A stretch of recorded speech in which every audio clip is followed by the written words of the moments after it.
Captain George Patton told a French liaison officer he didn't need a tour of Langres. He'd never set foot in the town. He claimed he knew every inch of it. Patton walked ahead, no map, no guide, and pointed out the ruins of Roman temples, an amphitheater, a drill ground, and the spot where Julius Caesar had made his camp. All of it checked out. He later told a relative it felt as if someone were whispering the directions in his ear. Patton was a devout Episcopalian and a West Point graduate. He was also a man who believed, with total certainty, that he'd lived before, not once, dozens of times, as a prehistoric mammoth hunter, a Greek hoplite, a Roman legionnaire in Caesar's Gaul, a knight at Crécy, a marshal under Napoleon. Patton didn't treat any of this as metaphor. He wrote a 96-line poem cataloguing his deaths in combat across the centuries and quoted the Bhagavad Gita at the dinner table to prove the soul keeps coming back. 26 years after Langres,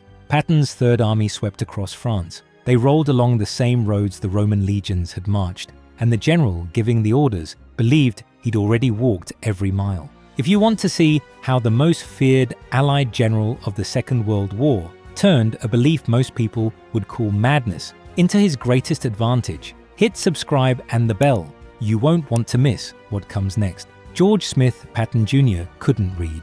Not at 5, not at 7, not at 9. The letters on the page scrambled and refused to hold still. Modern doctors would have called it dyslexia. In the 1890s, in a wealthy Southern California family that prized education and breeding above almost everything else, it just looked like the boy was slow. Patton wasn't slow. He could recite entire chapters of the Bible from memory before he could spell his own name. He could repeat long passages of military history after hearing them once. The problem wasn't his brain, it was the page. Words that came through his ears landed and stayed. Words that came through his eyes fell apart. So his family read to him. And what they read built the man who'd one day refuse a tour guide at Langres. Patton's father, George Sr., was a lawyer, a politician who'd lost more races than he'd won, and a man consumed by the past. The family lived at Lake Vineyard, a sprawling property in San Gabriel, California. Open land, horses, sun. Patton was on horseback before most children could ride a bicycle. Already an expert rider by the time he was 10, already carrying himself like cavalry. The physical world around him was wide open and fast. The stories filling his head every night went back thousands of years. Evenings ran on a single fuel, stories of war. George Sr. read his son Homer's Iliad and Odyssey, not the abridged version, the real thing. Achilles dragging Hector's body behind his chariot. Odysseus outsmarting every obstacle on a 10-year road home. The boy sat and listened for hours. Didn't fidget, didn't wander off, just absorbed. And when the reading was done, young Georgie and his sister would act the stories out around the house, playing Homeric heroes and Shakespearean kings, turning the tales from something heard into something performed, one more step closer to something owned. And then there was Aunt Nanny. Nanny Wilson, Patton's maternal aunt, decided the boy was delicate and took charge of a large portion of his education. Her method was blunt. She read aloud to him 3 to 4 hours a day. Her core texts were the Bible. Jesus framed not as a gentle shepherd, but as the supreme example of human courage. Plutarch's Lives, Xenophon's March of the 10,000, and stories of Alexander the Great and Napoleon. Every Sunday, Nanny brought the boy to Episcopalian services and drilled liturgical responses from the Book of Common Prayer into his head through sheer repetition, until Patton could recite them at length without glancing at the page. Nanny wasn't sure any of it was sticking. She privately worried her nephew might be dim-witted. She was wrong about that. Every word was landing, and it was landing in a place that reading, for most people, doesn't reach. Patton wasn't scanning a page about Achilles. He was hearing about Achilles night after night in the same room, from the same voice. The way a child hears about a dead uncle. You read about strangers. You hear about people who belong to you. Now add the family ghosts. The Pattons had sent 8 men into the Confederate Army. 4 didn't come back. The family patriarch, also named George Smith Patton, had been a colonel commanding the 22nd Virginia Infantry. On September 19, 1864, at the Third Battle of Winchester, Union cavalry overwhelmed his brigade. Colonel Patton took a mortal wound and died at 33. They buried him in Stonewall Cemetery in Winchester, Virginia. Patton's great-uncle, Waller Tazewell Patton, had gone down the year before, during Pickett's charge at Gettysburg. Waller led the 7th Virginia over a wooden fence along the Emmitsburg Road when a round tore away his lower jaw. He lingered for days. They buried him in the same grave as his brother. 2 Pattons, 1 hole in the ground, 1,000 miles from San Gabriel.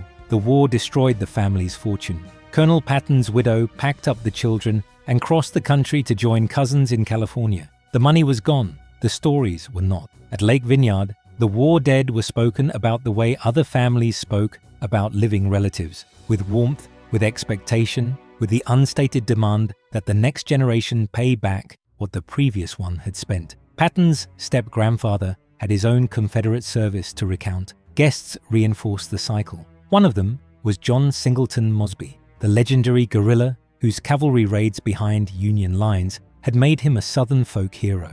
Mosby was a friend of the family, a regular at the San Gabriel house, and he didn't come for small talk. He came to tell war stories, the ambushes, the night rides, the close calls that turned on nerve and speed. The boy who couldn't read sat in that room and listened to a living man who'd done the kinds of things Homer's characters did. If Achilles was a voice from a book Georgie couldn't open, Mosby was that voice sitting in a chair across the table, breathing. So here's what the boy had by age 12. Thousands of hours of warriors. Achilles, Alexander, Caesar, Napoleon, his own dead grandfather, a living guerrilla legend, all delivered through the same channel, in the same intimate setting, with no written source he could point to and say, I got it from there. And if you think that's just a colorful upbringing, consider what sat underneath it. The boy was afraid. He admitted it. Patton later confessed he'd been timid and sensitive as a child, terrified that when the moment came, he'd turn out to be a coward.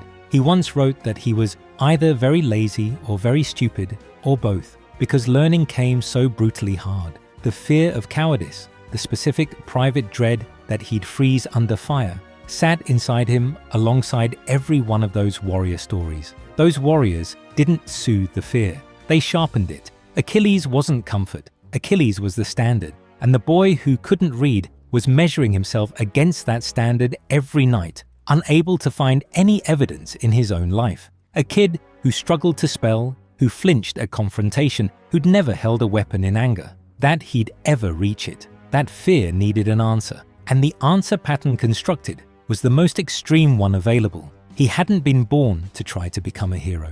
He already was one. He'd already proved it, multiple times, in multiple centuries, on battlefields from the ancient Mediterranean to medieval France. The familiarity he felt with those warriors and their deeds wasn't the product of 4,000 hours of oral immersion. It was memory, his own memory, from lives he'd already lived. Destiny wasn't a thing waiting ahead of him. It was behind him, confirming what he already was. The coward's fear couldn't touch that. How does a boy doubt his own courage when he can remember dying in combat a dozen times and coming back for more? Patton decided during his boyhood that his life had one purpose: to become a famous general and to die on the field of battle, not as a wish, as a fact. When he entered the Virginia Military Institute in 1903, his grandfather's alma mater, and then transferred to West Point the following year, the academic struggle that had tormented him since childhood came roaring back. Patton failed mathematics his first year and had to repeat it, a humiliation that cut deep in a young man who measured himself against Achilles. His father's advice was simple: do your damnedest always. Patton took it, and the belief that he'd been doing his damnedest for centuries was the engine that dragged him through. And if you stand inside that boy's position for a second, the logic holds. Every great warrior Patton had ever encountered entered his mind through a voice, never a page, never a source he could see or touch or close. There was no book to point to and say, that's where I got this. There was just knowledge that lived inside him, sourceless, warm, total. For most children, the printed page is the wall that keeps other people's stories on one side and your own experience on the other. Patton never had that wall.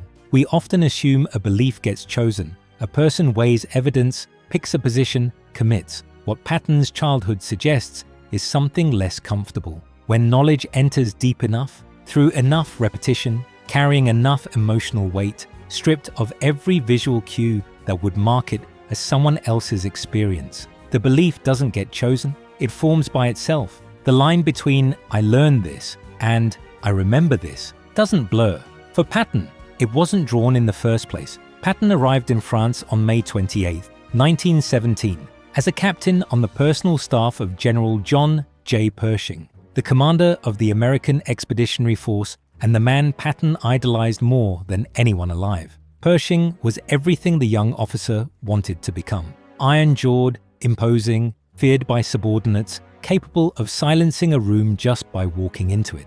Patton copied Pershing's posture, his speech patterns, his way of carrying authority. A formal salute under Patton's watch became so rigid that enlisted men started calling it a Georgie Patton. The staff job was suffocating. Patton wanted combat, not paperwork. And in November, driving through the French countryside near Chamlieu, something happened that had nothing to do with the chain of command. Patton wrote to his mother that night. The letter, dated November 20th, 1917, contained a passage he framed as idle speculation, though there was nothing idle about it. "I wonder if I could have been here before," he wrote. "As I drive up the Roman road, the theatre seems familiar. Perhaps I headed a legion up that same white road." He mentioned passing a ruined chateau, which I possibly helped escalate in the Middle Ages. And then a line that read, "Less like speculation and more like a thesis. There is no proof, nor yet any denial. We were, we are, and we will be." A few weeks later came Langres. The town sat in northeastern France, built over the bones of an ancient Roman military camp. Patton had been ordered to establish the American Expeditionary Force's first light tank training center nearby at the village of Bourg. He threw himself into the work, designing training doctrine from scratch, crawling under the French-built Renault tanks to learn their mechanical quirks firsthand, writing the first American field manuals for armored warfare. The man who couldn't read until he was 11 was now writing doctrine, and the doctrine he wrote emphasized exactly the principles he'd absorbed from 2,000 years of warrior stories: speed, shock, relentless forward momentum. A French liaison officer, the kind of local guide assigned to every arriving American, offered to walk Patton through the Langres ruins. Standard procedure. Patton waved him off. What happened next, Patton would recount for the rest of his life. He walked ahead of the French officer, through a town he'd never visited, and began pointing out locations. The ruins of Roman temples, the amphitheater, the drill ground, the forum, and then, without slowing down, the spot where Julius Caesar had made his camp. The French officer followed in silence. Everything Patton identified checked out. Patton later told a relative that the experience felt as if someone were whispering the directions in his ear. Not a guess, not a flash of intuition, intimate knowledge, the kind you have of your own neighborhood after living there for years. Only Patton hadn't lived there for years. He'd lived there, or believed he had, for centuries. Now, here's what makes the Langres incident more than a good anecdote. Patton didn't use it as a party trick. He didn't dine out on it at staff dinners. He filed it away as confirmation. Quiet, private, certain. The boy who'd spent his childhood absorbing warrior stories through his ears had just walked through a Roman camp from memory. In Patton's mind, the case was closed. Everything after Langres, every battlefield, every command, every encounter with terrain that felt older than it should, would be filtered through the certainty of a man who no longer wondered whether he'd been here before. He knew. 10 months later, Patton got his chance to prove the ancestors right. By September 1918, Patton was a lieutenant colonel commanding the 304th Tank Brigade, the first American armored unit to see combat. 2 weeks earlier, at Saint-Mihiel, Patton had personally directed his tanks across a bridge that may have been mined by the Germans, walking ahead of the machines on foot to guide them through. He'd met Brigadier General Douglas MacArthur on the field that day, two future legends crossing paths in the mud of their first major action. Patton earned a reprimand for dangerously exposing himself to enemy fire and losing contact with higher command for hours. The reprimand taught him nothing about self-preservation. It taught him something about communications. He devised a system of carrier pigeons and runners so headquarters could track him even when he was out front with the tanks. On September 26th, the brigade moved forward again as part of the Meuse-Argonne offensive, the largest American military operation of the war. Patton's machines were those same Renaults, two-man boxes with a top speed under 5 miles an hour, armor barely thick enough to stop a rifle round, and a 35-horsepower engine that drank fuel twice as fast when the ground turned to mud. They advanced through fog so dense the drivers couldn't see 10 yards ahead. Patton had learned that lesson at Saint-Mihiel, so he'd rigged a towed sled system to haul extra fuel forward. The logistics were primitive, the will wasn't. Patton wasn't inside a tank. He was on foot again, out in front of his own armored column, leading the advance the way his grandfather had led the 22nd Virginia into Winchester, through the fog, past craters, over ground that looked like the surface of the moon after 4 years of shelling. Near the village of Chepi, around mid-morning, German machine guns opened up. Patton had about 15 men with him and 2 junior officers. The tanks were behind, stuck in mud and smashed trenches. Patton pushed into the fire, waving his men forward.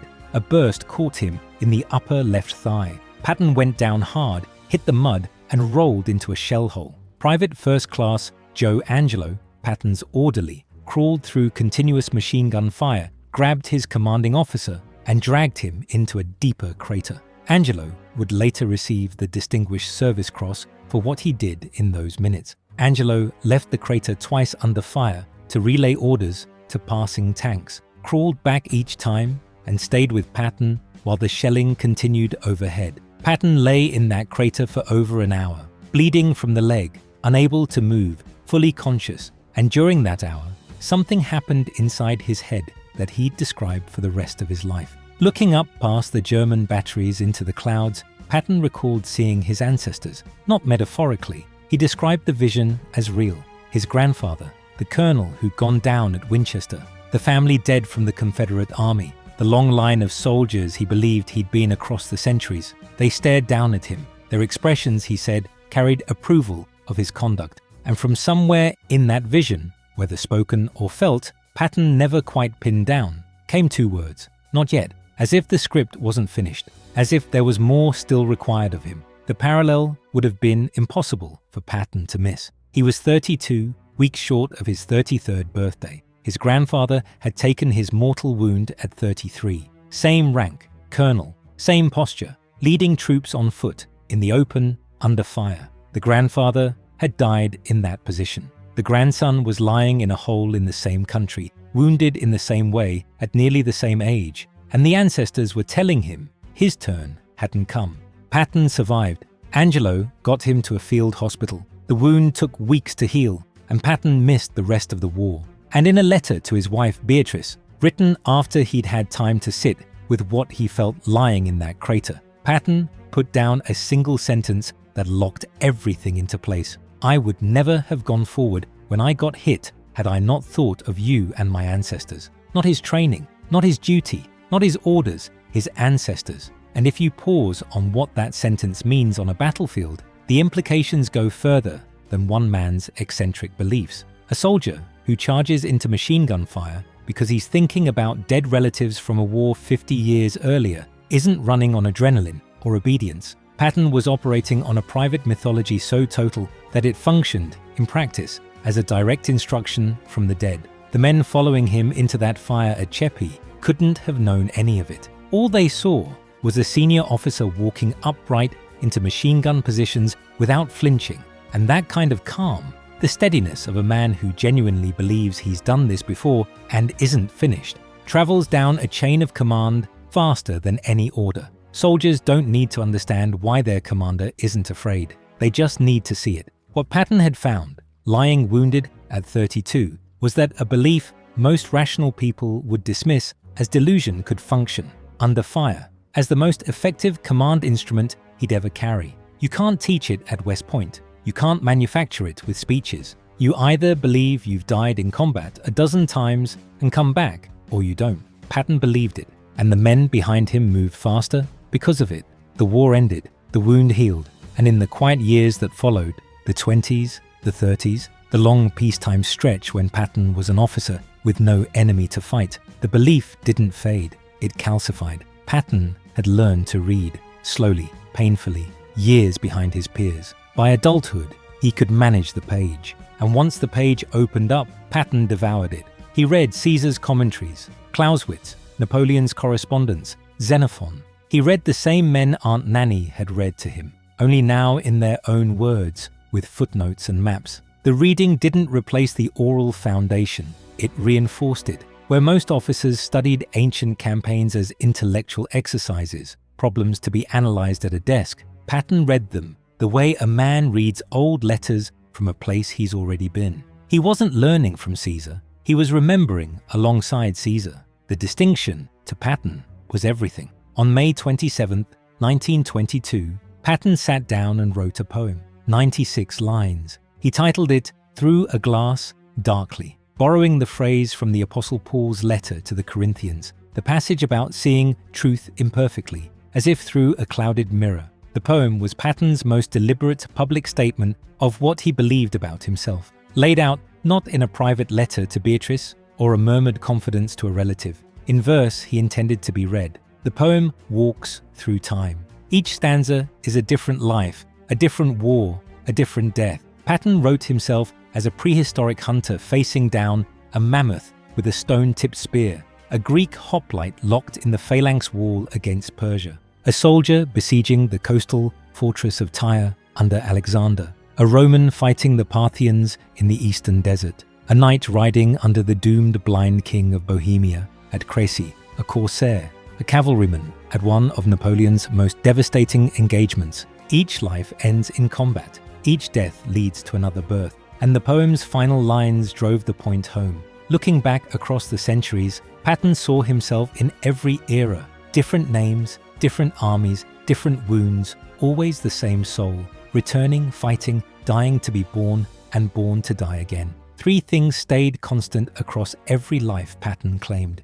He was always male, he was always a warrior, never a farmer, never a merchant, never a priest, never a king, never anything that didn't carry a blade. Always a man who carried a weapon and used it. And he always retained some fragment of memory from the life before, just enough to recognize a road he'd never walked, a ruin he'd never seen, a feeling of having stood on this exact ground before the ground had a modern name. The amnesia was never total. The recall was never complete. Somewhere between forgetting and remembering, that narrow band was where Patton lived, and the pattern he drew was precise. Each reincarnation tracked one step up in military sophistication, from stone spear to phalanx, to siege warfare, to heavy cavalry, to Napoleonic grand tactics. The soul didn't just return, it upgraded. It climbed the ladder of warfare the way a careerist climbs a promotion chain, accumulating skill and scale with each turn. And, at the top of that ladder, in the 20th century, sat mechanized armored warfare, the thing Patton was building his career around. In Patton's private cosmology, the man who'd once hunted mammoths with rocks was now commanding tanks. The progression wasn't random, it was a curriculum. Now, any reasonable person hearing all this would ask the obvious question: how does a man who believes he's been reincarnated dozens of times also show up at church every Sunday? Patton did, without fail. He was a baptized, confirmed, practicing Episcopalian who prayed every day on his knees by his own account and meant every word. During the war, Patton ordered chaplains to hold services before combat, insisted his officers attend, and spoke openly about God's role in military outcomes. His famous Third Army prayer for clear weather at Bastogne,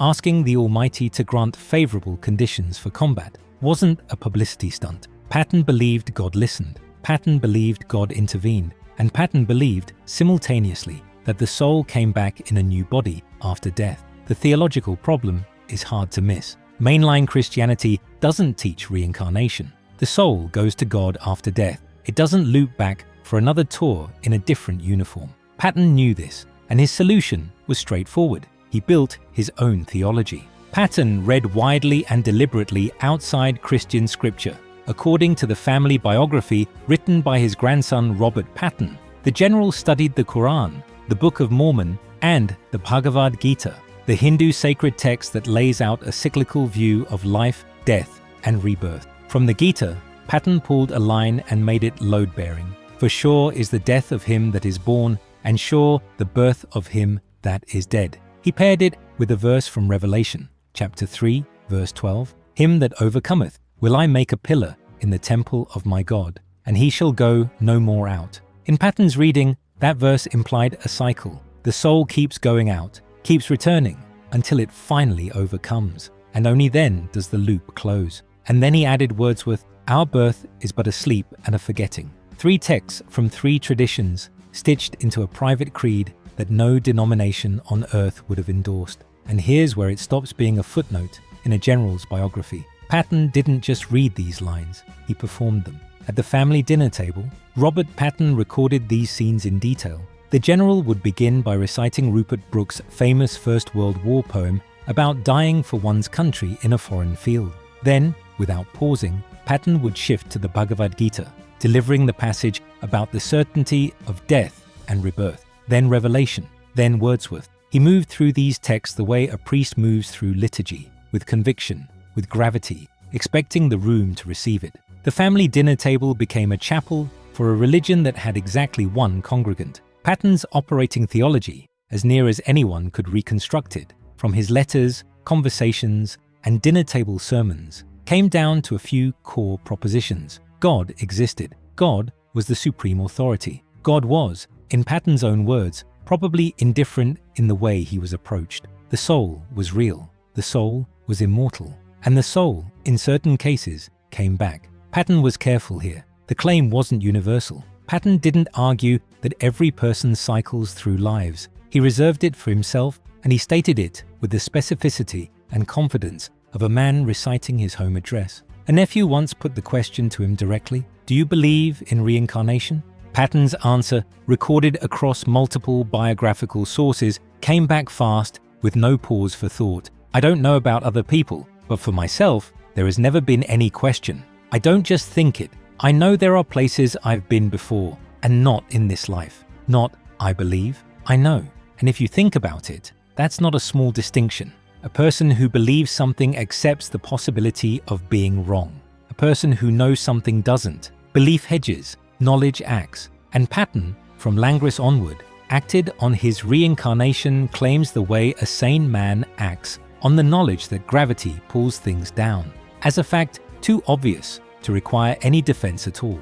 We often look at someone holding 2 contradictory commitments, devout Christian on Sunday, committed reincarnation believer on Monday, and assume one of them must be fake. What the dinner table scenes suggest is something less neat than that. Patton wasn't performing either belief. He was living both simultaneously without experiencing them as contradictions, because he'd built a private theology spacious enough to hold them. Orthodoxy draws boundaries for ordinary believers. A man who considers himself extraordinary will always need to redraw those boundaries, because no off-the-shelf cosmology can contain his definition of himself. Patton didn't abandon God. He just added a clause to the contract, one that God, as far as the canon is concerned, never signed. In March 1943, Patton arrived in North Africa to take command of the Second Corps after the American collapse at Kasserine Pass. The mission was blunt: turn a beaten, demoralized force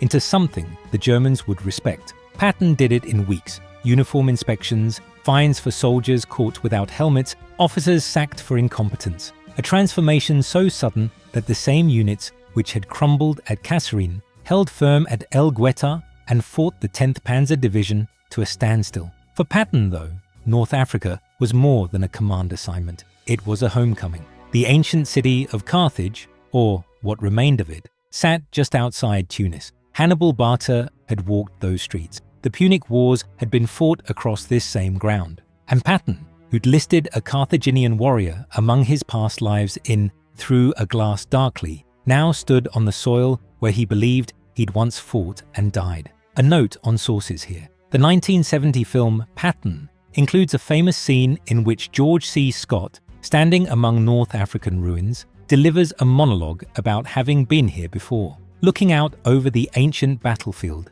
claiming first-hand memory of Carthaginian combat. It's one of the most iconic moments in cinema. It was also written by Francis Ford Coppola, not spoken by the real George Patton. The film dramatized and inflated what was, in reality, a quieter conviction. Patton didn't deliver speeches to staff officers about his past lives in the middle of a theater of war.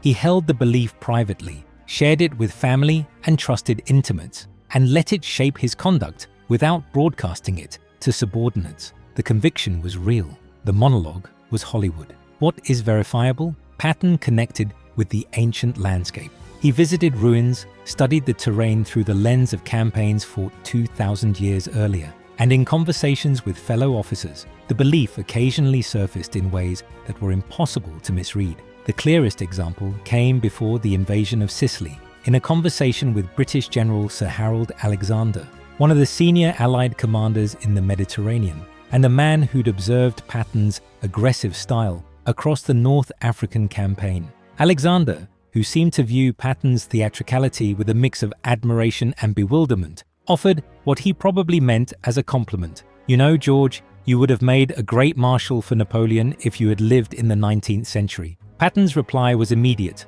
"But I did." Alexander said nothing. The exchange, preserved across multiple historical accounts, apparently ended there, a British general trying to decide whether the American across from him was joking, posturing, or entirely serious. Patton wasn't joking, and he wasn't posturing.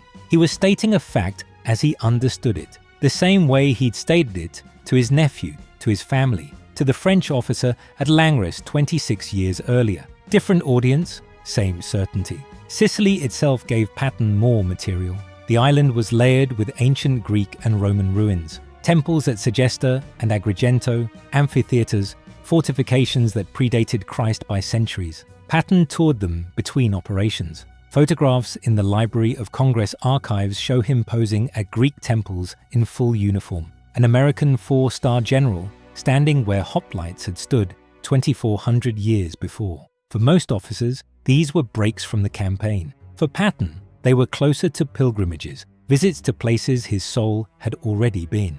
And in Sicily, Patton's tactical instincts kicked into a gear that stunned everyone watching. When the Allied plan bogged down and the British advance toward Messina stalled against German resistance on the coastal highway, Patton launched an end run, sending his 7th Army on a sweeping left hook across the western half of the island, capturing Palermo, then racing east along the northern coast toward Messina. The pace was staggering, and if you're picturing a cautious general consulting maps in a command tent, that wasn't Patton. He pushed his division so hard that logistics officers were filing formal complaints. He didn't care. He reached Messina ahead of Montgomery, the island that had seen Carthaginian and Greek armies fight for control 23 centuries earlier, was now watching an American general apply the same principles: speed, audacity, the flanking sweep, with trucks and tanks instead of triremes and war elephants. Now here's where everything, the childhood stories,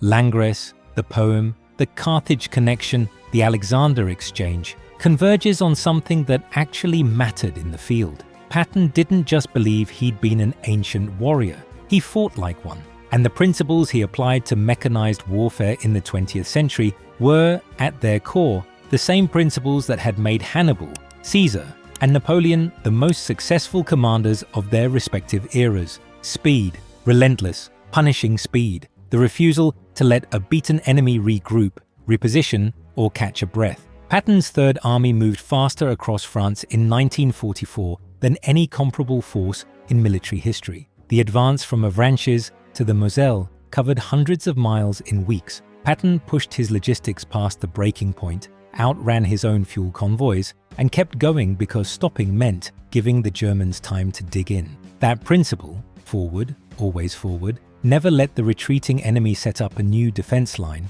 runs through Hannibal's pursuit after Cannae, Caesar's campaigns in Gaul, Napoleon's destruction of the Prussians in 1806. Patton didn't invent it. He absorbed it across a lifetime of study so deep that he no longer recognized it as study. Envelopment. Patton's preferred tactic was the wide flanking sweep, bypassing fortified positions, cutting behind the enemy, collapsing the defense from the rear. The Third Army's operations in Brittany and the sweep across the Seine were textbook applications of a concept older than gunpowder. When Patton swung his armor around a German defensive line, he was executing the same maneuver Hannibal used at Cannae and Alexander used at Gaugamela. Patton had written about both in the pages of the Cavalry Journal and the Infantry Journal during the interwar years. analyzing the principles behind each victory in essays that read more like a soldier's field memoir than an academic paper. And Patton believed,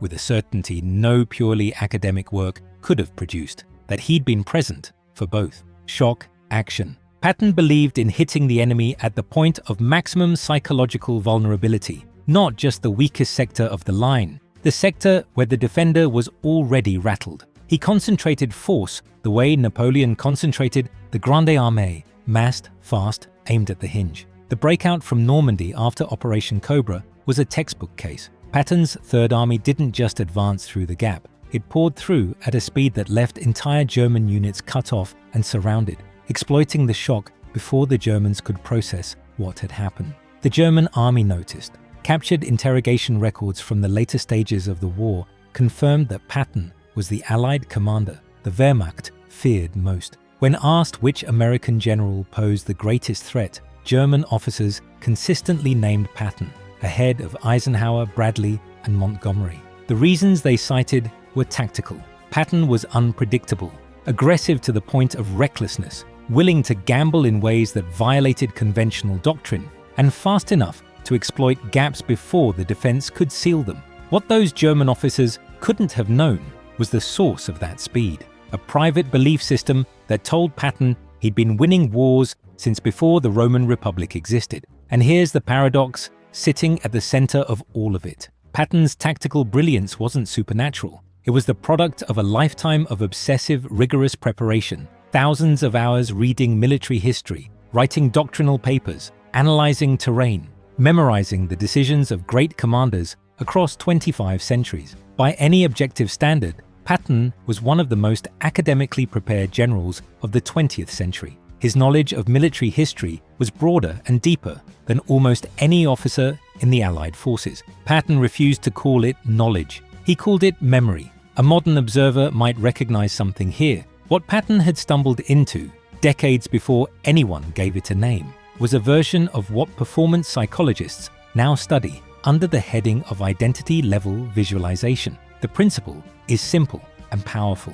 There's a measurable difference between studying how someone else performed and believing you are the person who has already performed at that level. Study produces competence. Identity produces instinct. An officer who's analyzed Hannibal's double envelopment at Cannae understands the maneuver. An officer who believes he was at Cannae owns the maneuver. It sits in his reflexes, not in his notes. Patton didn't trace Caesar's march routes on a staff map and file the lessons for later use. Patton believed he'd marched those routes in hobnailed sandals. The knowledge didn't sit on a shelf in his mind, waiting to be looked up. It sat in his bones, available at the speed of reflex rather than the speed of analysis. And on a battlefield where a decision has to happen in seconds, that gap between analysis speed and reflex speed is the difference between a competent commander and one the enemy can't predict. The Germans could tell the difference. They just didn't know what they were looking at.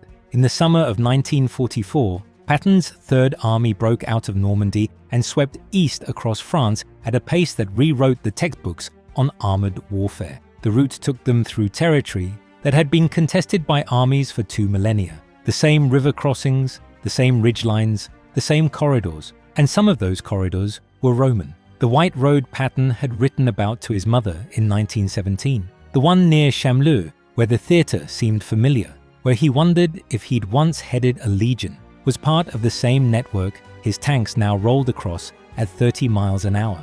The ancient Roman road system in northeastern France, built to move legions from the Rhine frontier to the interior, had been paved over and widened across the centuries. The routes themselves hadn't changed. They followed the same terrain logic they'd always followed. The same passes, the same river fords, the same high ground, and Patton's Third Army, pushing toward the Moselle, toward the Saar, toward the Rhine, advanced along corridors that Caesar's legions had marched 2,000 years before. The maps had changed, the roads hadn't, and the general reading those maps believed he'd walked those roads under a different name, in a different century, carrying a gladius instead of a sidearm. The young captain who'd stood at Langres in 1917 and told a French officer he didn't need directions because he'd walked this ground before, in another life, under a different eagle, was now a 4-star general commanding 250,000 men across the same terrain. If Patton noticed the symmetry, he didn't write it down. He didn't need to. In his mind, it wasn't symmetry, it was continuity. There's a version of this that looks like genius and a version that looks like pathology. And the uncomfortable part is that both use the same evidence. A man who absorbs knowledge so deeply that the boundary between study and lived experience disappears, has found something real. A fusion of learning and instinct that no curriculum can replicate and no exam can test. That fusion gave Patton a decision speed and a command presence that the best trained officers in the German army couldn't match. It worked, and it only worked because Patton never questioned it. The moment he'd stepped back and thought, maybe I just read a lot of books about Caesar, the certainty would have cracked, and the instinct that ran on it would have gone with it. The problem is that absolute certainty doesn't come with a dial. On the battlefield, it made Patton the most dangerous Allied general in the European theatre. Off the battlefield, in press conferences, in occupation policy, in the delicate politics of post-war Germany,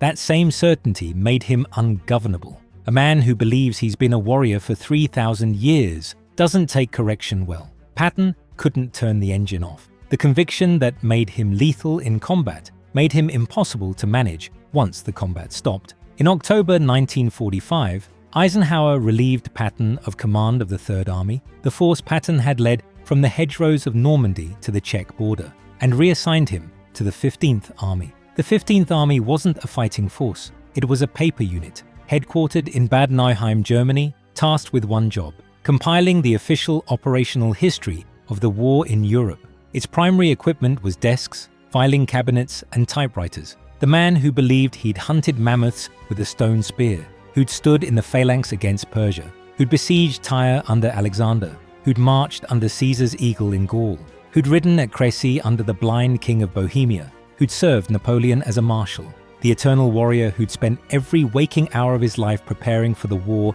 that had just ended, received his final military assignment: a desk, a stack of other people's after-action reports, and the job of writing down on paper what other men had done in the war he'd spent 3,000 years, or one extraordinary lifetime of listening, reading, believing, and refusing to doubt, preparing to fight.